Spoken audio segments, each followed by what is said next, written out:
Neuro pulmo and centre for surgical excellence Sai Deepa multi speciality hospital Chandanagar Hyderabad. కానీ బయట ఒక మాట వినిపిస్తుందండి జయశీల గారు, మీ ఆస్తులు మొత్తం ఆయన దోచుకున్నారా లేకపోతే ఆయన ఆస్తులు మొత్తం మీరు దోచుకున్నారో, ఇద్దరి మధ్య అయితే పెద్ద గొడవలు అయిన కాదు, చివరికి అది కాదు. ఆయన కూడా చనిపోయారు. ఇప్పుడు చనిపోయారు. అది జయశీల గారే ప్రమేయంతోనే చనిపోయాడు ఆయన, ఆమె చంపించింది అని ఒక మాట వస్తుంది. అయినదా బాబా, ఆ, అట్లా అస్సలు ఎప్పటికీ కాదు. ఎందుకంటే చాలా ప్రేమ నేనంటే ఆయనకు ప్రేమ, ఆయనంటే నాకు ప్రేమ. ఎందుకంటే అతని వయసు వచ్చి నాకంటే 14 సంవత్సరాలు. ఇది ఆయన ఒక బిడ్డలాగా షుగర్ కంట్రోల్ చేసి తీసుకు, ఆయన కోసం నేను ఫీల్డ్ మానేశాను. హైదరాబాద్ రాకుండా చెన్నైలో ఉన్నాను. అర్థమైందా? ఆ అమ్మాయికి 50 సవర్లు అంటే 100 సవర్లు పెట్టి పెళ్లి చేశాను నేను. ఆయన కూతురికి కొడుకు నేను దగ్గరుండి పెళ్లి చేశాను. క్యాస్ట్ ఫీలింగ్ తో అమ్మాయి అలలుయ బిందు గోష్ఠిలో చేరి ఆవిడ హిందూ అని చెప్పి అక్కడ పెట్టింది, అంతేగాని గొడవ. అమ్మాయికి ఒక హ్యాండీక్రాఫ్ట్ అబ్బాయి పుట్టాడు. ఆ పిల్లోడు అందంగా ఉంటాడు. నువ్వు హిందూ దగ్గర పెళ్లి చేసుకోబట్టి హిందూ దగ్గర నాకు ఇట్లా బిడ్డ పుట్టాడు అని బ్లేమ్ చేసి మా ఇద్దరిని విడగొట్టాలని చెప్పేసి విడగొట్టాడు. అప్పుడు వాళ్ళ అమ్మ చనిపోయింది. చనిపోయినాకనే నేను అమ్మాయికి మంచి చెడ్డ అన్ని చూసి, మన సినిమా స్టైల్ ఇంతలా ఉంటారు, ఇంత అనకూడదు, ఎంట్రుకలు ఎంత వ్యాక్సిన్ లో క్లీన్ చేయించి మన టెక్నీషియన్స్ పెట్టి, మా సినిమా టెక్నీషియన్స్ అంతా బట్టి అమ్మాయిని ఒక షేప్ తెచ్చి పెళ్లి చేశాం. ఇప్పుడు మీతో బాగుంటారు వాళ్ళు? నాకు అబ్బాయి బాగుంటాడు. అమ్మాయి టచ్ లో లేదు. అబ్బాయి కూడా మళ్ళీ వాళ్ళ నాన్న చనిపోతే వాడే చెప్పాడు, నా అప్ప ఎరందిట్టారు. ఓహో, అసలు ఆయన చనిపోయడానికి మీకు ఆయన కనెక్షన్ లేదు ఇంకా?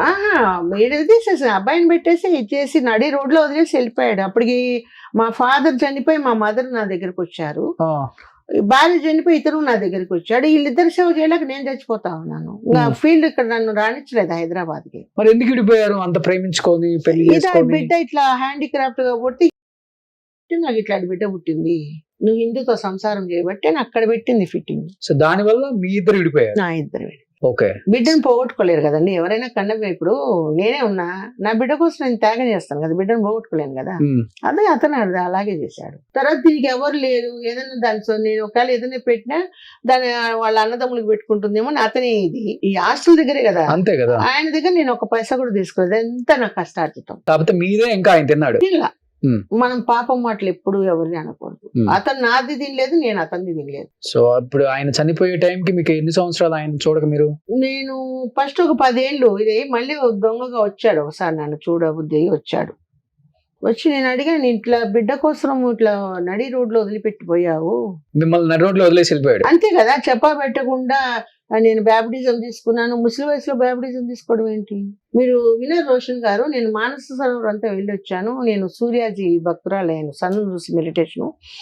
నేను చాలా ఈ దీంట్లో డిస్టర్బ్ అయిపోయినప్పుడు నా ఫ్రెండ్ రేఖీ మాస్టర్ సూర్యాజీ వచ్చాడు, ఆ క్లాసెస్ అటెండ్ చేయంటే ఆయన నన్ను ఒక వాట్ ఈస్ ద వాట్ అని, నేను స్వామీజీ స్వామీజీ క్రిస్టియన్స్ వచ్చి ఇట్లా మాట్లాడుతున్నారంటే just ask to 1 question to Christians. 11 years boy ఎప్పుడు కనిపించకుండా పోయాడు Jesus. After 21 years he will come back to India. Between 11 years where is he అని అడుగు, nobody can't tell. They're all convert to Christian, not a true Christian. నేను Jerusalem కూడా వెళ్ళొచ్చా, కావాలని వెళ్ళొచ్చాను జెరూసలేం. ఆయన తర్వాత మళ్ళీ పెళ్లి చేసుకోవడం కానీ ఇంకా వద్దనుకున్నారు? ఇంకా మొత్తం డివోటీ ఆఫ్ ద సాయిరామ్, అంతే. జీవితం అంతా వదిలేశారు. మరి ఇప్పుడు మీకంటూ ఎవరు మిమ్మల్ని చూసుకోవడానికి మంచి చెడు? మా ఇంట్లో ఒక పాప ఉండేది, పని పాప.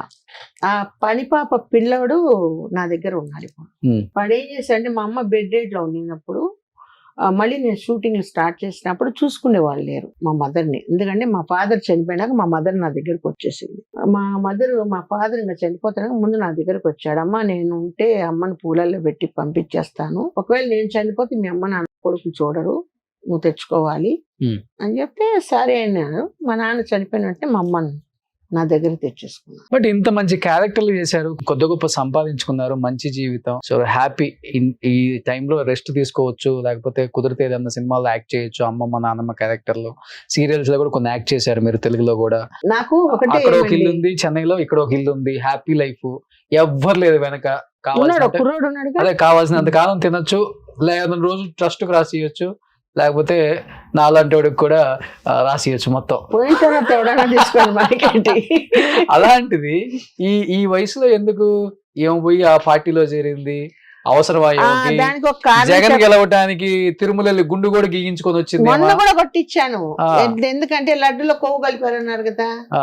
లడ్డులో ఎందుకు అంత పిచ్చి అంటే ఈ వయసులో మీకు? ఇంకా కాదండి, మాకు రాజశేఖర్ గారు బాగా తెలుసు కదా. ఉమ్. చిన్నప్పటి నుంచి మా ఇంటికి వచ్చి ఆయన వచ్చేది అంతా చూశాను. ఉమ్, నేను మా అమ్మ కూర్చున్నప్పుడు ఆయన ఇది హెలికాప్టర్ క్రాష్ లో చనిపోతే ముక్కలు ముక్కలు అక్కడక్కడ పడిపోయినాడు కదండి. ఇది చూసి 3 రోజులు మేము అన్నం తినలా ఏడ్చుకుంటాం. ఉమ్, అప్పుడు మా అమ్మ చెప్పింది, జన్మ ఎందుకు ఇచ్చాడో తెలియదు భగవంతుడు, ఏదో ఒక మంచి పని చేస్తూ మనం పోతే మంచిది.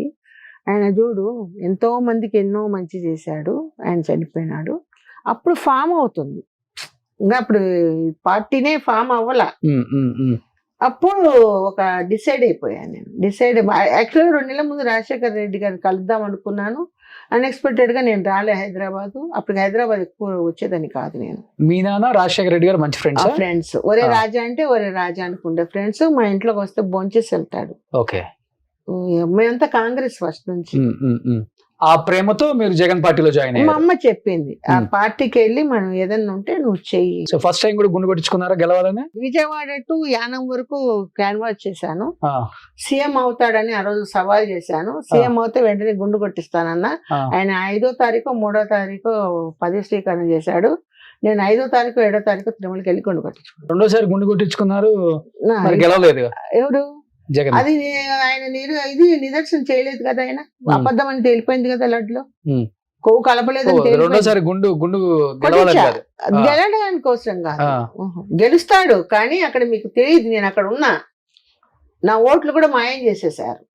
మా ఇంట్లో 4 ఓట్లు. నేను గుంటూరులో ఇల్లు తీసుకున్నాను. ఎందుకంటే గుంటూరు స్టేట్ జనరల్, నేను స్టేట్ జనరల్ సెక్రటరీ. నాకు పోస్ట్ వైఎస్ఆర్సీపీలో నాకు పోస్ట్ ఉంది.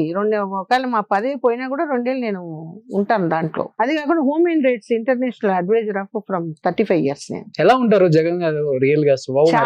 చాలా మంచి వ్యక్తి అండి. ఆయన చిన్న పిల్లడు మనస్తత్వం. ఆయన నమ్మిన వాళ్ళంతా మోసం చేశారండి. ఎవరు చేశారంటారు? ఇప్పుడు ఒక సలహాదారుడు ఉంటే ఏం జరుగుతుంది ప్రపంచంలో ఏంటని ముఖ్యమంత్రికి చెప్తే తెలుస్తాయి ఆయనకి. కొన్ని తెలివి ఆయన క్యాబిన్ వరకు పోదు, వీళ్ళే అన్ని చేసేస్తుంటారు.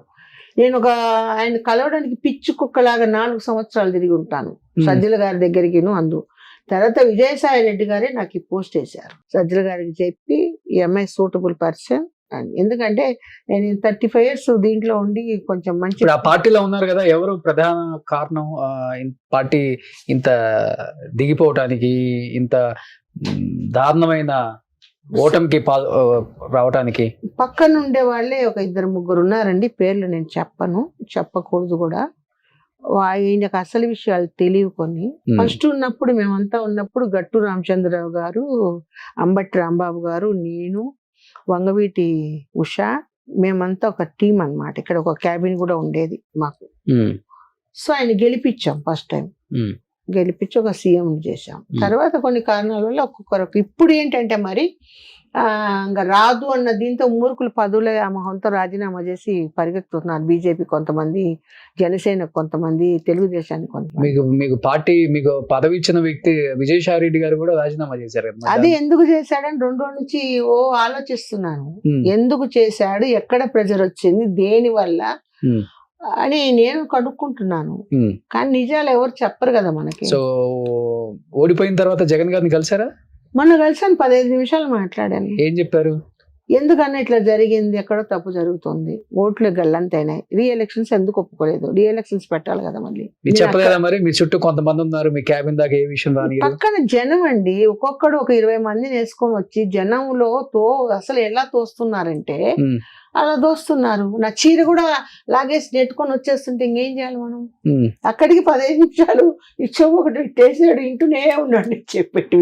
మళ్ళీ కలుస్తానన్నా అని చెప్పి వచ్చేసాను. కలవాలి, ఎందుకంటే కొన్ని ఆయన ఊరికి పోవడం లేదండి. ఏది ఏంటి మీ డ్రీమ్ ఏంటి? ఇంకా ఇన్ని సాధించారు జీవితంలో, 600 పైగా సినిమాలు, నా మంచి డ్రీమ్ ఏం జీవితం. లేదండి, ఉన్నన్నాళ్ళు మంచి చేయాలా, మన చేతనైతే సాయం చేయాలి, Hmm. లేదంటే రామకృష్ణ సాయిబాబా అనుకుంటే భయం చేసుకోవాలి. ఓపికన్నంత వరకు యాక్ట్ చేస్తాను, Hmm. లేదంటే రిటైర్డ్ అయిపోయి ఒక తోట పెట్టుకొని నాకు అగ్రికల్చర్ నా కూరగాయలు నేను ఎన్ని పండించుకుంటాను. ఎకరాలు ఉంది?